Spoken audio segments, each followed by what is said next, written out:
আরে আরে আগুন, আরে আগুন আগুন, এ তো যাকে টাচ করতেছে সে জ্বলে যাচ্ছে। হ্যাঁ, আর এবার আমি তোকে সুইয়া জ্বালিয়ে দিব। আরে না, আরে আরে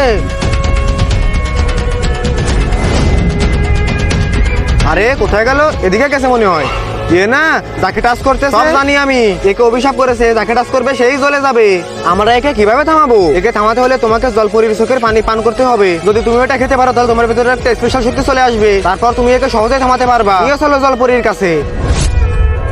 জলপরি বাইরে আয়, বলো কি হয়েছে? জলপরি, আমাদের তোমার চোখের পানি লাগবে, আমাদেরকে তুমি দাও। এসব কাজের জন্য সময় নেই আমার কাছে, আজকে আমার বিয়ে, চলে যাচ্ছি আমি। আরে তো দাঁড়ালোই না, কিভাবে নিবো? এক আইডিয়া আছে আমার কাছে। কি? এক্ষুনি দেখাচ্ছি। বন্দুক? হ্যাঁ, এই বন্দুক দিয়ে আমরা ওই জলপরির স্বামীকে মেরে ফেলবো, তারপরও অনেক কাঁদবে। তারপর তুই আর পানি খাবি। হ্যাঁ, খুব ভালো প্ল্যান, চল নামি। ওই যে ওর স্বামী, গুলি মার শালাকে। কিন্তু তার আগে তুমি কি 1 বছর টাকাকে ভালোবাসো নাকি আল্লাহকে ভালোবাসো? যদি আল্লাহকে ভালোবাসো তাহলে ভিডিওতে লাইক করে চ্যানেলটি সাবস্ক্রাইব করে যাবে। ধন্যবাদ একে মারার জন্য।